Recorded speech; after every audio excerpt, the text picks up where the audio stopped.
Now, welcome to another edition of News from Naboo with Thor's Lightning Takes. And let's get right to the news. From Ahsoka, we had Sabine the Jedi, correct? Padawan, not full Jedi, I suppose. Which is something I know that you and I didn't really get behind because we thought it felt odd as people who've watched Rebels.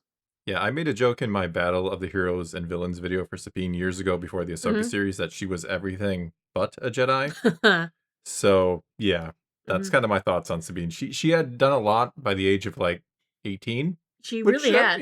that's cool. You can She do a made lot, a but very dangerous weapon. yeah, she made weapons. She was a bounty hunter. She was at the Imperial Academy. Very She busy. had done all kinds of things. So adding Jedi to the resume seemed like a bit much.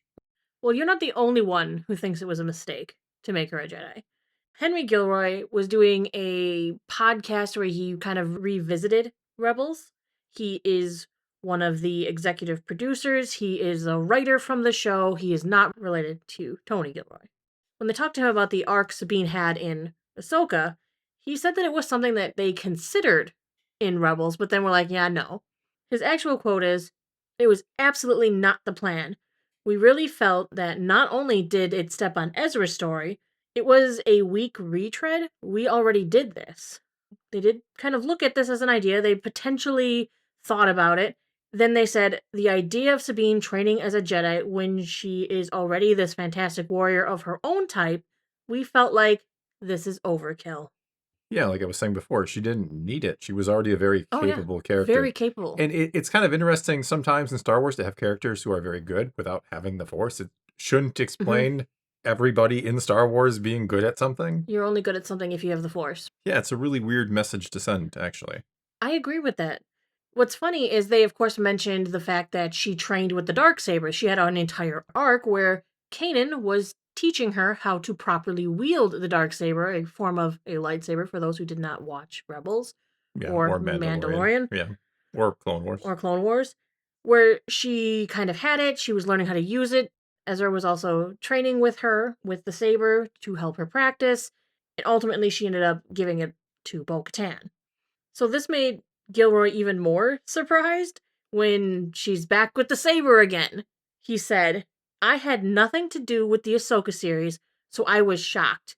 What I love about the story with the Darksaber is that you don't have to be a Jedi to have Jedi ideals. I think that's what's really the more important thing, rather than Force pushing Ezra 100 feet when she's never used the Force before."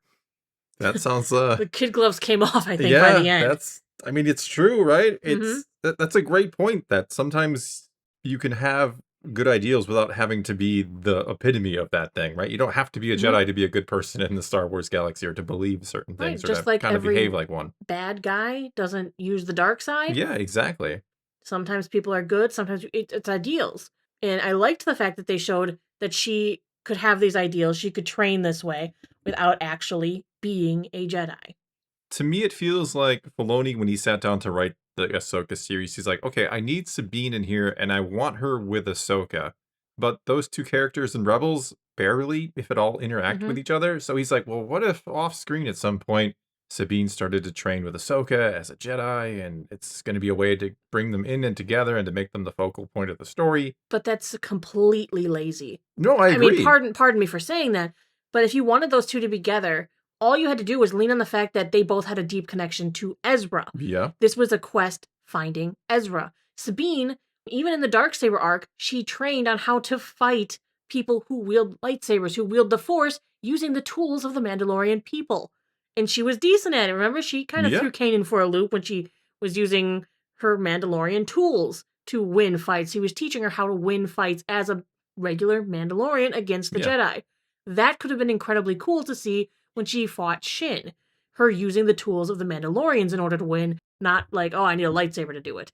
Yeah, you got it right when you said there was a better way to get those two together, because in the World Between Worlds episode, when Ezra goes in there and finds Ahsoka, the last thing he says to her is, "When you get back, come and find me." "I will. I promise." And that feels like that sets up a reason for Ahsoka to indeed have to go and find him. And then you have Sabine, who, of course, they are good friends. There's a connection there between them. So you could have easily had it where they just have a common purpose. I agree. That's the impression I had when they gave us the epilogue from Rebels, is that they were coming together to find him, because they Exactly. both had a connection to him. Yeah, it wasn't about them having a connection together, which would form along the way, don't get me wrong, but Mhm. it was like, "Okay, I wanna find Ezra, and here's Ahsoka, like, I promised I would come and find him, he saved me, so let's go look for him together." If they wanted to have some sort of master-apprentice relationship, they could have just had Ahsoka take over teaching her how to fight as a Mandalorian with against a lightsaber opponent. Yeah, there's a lot of things they coulda did besides what they ended up doing with it. Yeah. Well, let's flip over to the other side of the Force. We're going to talk a little about the Rule of Two, because the book that just came out, Master of Evil by Adam Christopher, while I have not finished the book, there's some interesting quote in there about how the Rule of Two seems to work that changes my perspective if this is the way it's supposed to be. Okay. So, the Rule of Two as we knew it from episode 1.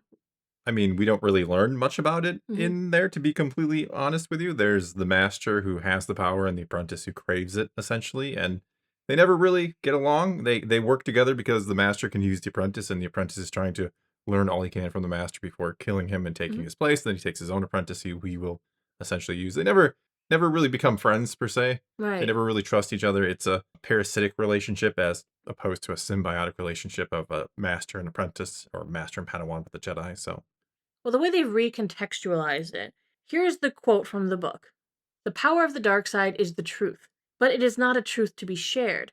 Its secrets are to be gathered, hoarded, kept for the self. That is how it is meant to be.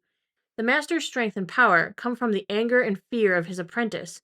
The master uses that power, absorbing the resentment, fueling the fire, focusing his power and his grip on the dark side. It is the apprentice that makes the master, not the master the apprentice. Yeah, like I said, that's a weird way to put it. It's saying that the reason that the master takes an apprentice is he wants him to be afraid. He wants him to be angry, and he fuels off of that to make himself stronger, to make himself more powerful. I mean, maybe to a degree. It's like, why does Palpatine take on Vader? Because Vader Mhm. is super, super powerful. He can use that. He uses Vader as a tool. He doesn't ever actually like, oh, I can't wait for the day when Vader supplants me as the Sith Master. And I Right. don't know that he's like teasing him to feed off his energy. I mean, maybe to a degree. I don't think Could that's be the part of the reason worst. his suit always hurts. Well, yeah, I mean, he wants him to be, it makes him stronger. It It- makes Vader strong to be in constant pain and agony. But to always be angry at your master, to always be a little afraid of him, to think that the master is feeding off of this shows us a different side of the relationship, right? Yeah, I mean, it doesn't not work. I don't know that it's ever been described that way, or that it feels like that would be the intent of having a apprentice. All right, taking this concept a step further, it suggests that the master and the apprentice being further apart could actually make them weaker because they are stronger together if they're feeding off each other as this parasitic relationship. This is something that Matthew Stover touched on in the annotations in the 20th anniversary re release of Revenge of the Sith. He makes a suggestion in his aside notes that Palpatine and Vader are easier to defeat when they are physically apart, explaining why Obi-Wan went to Mustafar fighting Vader. Yoda goes to Coruscant to fight Palpatine, and they both do much better in their fights. And he suggests it's because they can't feed on each other's power. I mean, possibly. Hmm. I suppose you could say the same of the Jedi, though, when they work as Padawan, Master and Padawan. I mean, look at Obi-Wan and Anakin. The joke of taking him together against Dooku in Attack of the Hmm. Clones. They meet him again in Revenge of the Sith, and it's like, we'll do it together this time. I was about to say that. Yeah. It's kind of interesting to look at the fact that there really are two sides of the same coin, opposite sides. Yeah, parasitic and Hmm. symbiotic. That's what Lucas talked about a lot in the prequels, especially Phantom Menace, about symbiotic Hmm. relationships.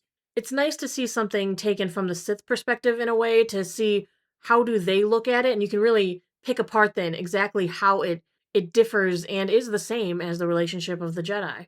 Yeah, just look at what Palpatine said about the Jedi and the Sith are pretty much the same thing.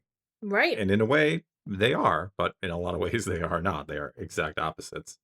All right, well, that is going to be all we got for you this time then. Your turn. Take to the comments below. Tell us what you think of the Sabine situation. Do you agree with Henry Gilroy? They didn't need to make her a Jedi.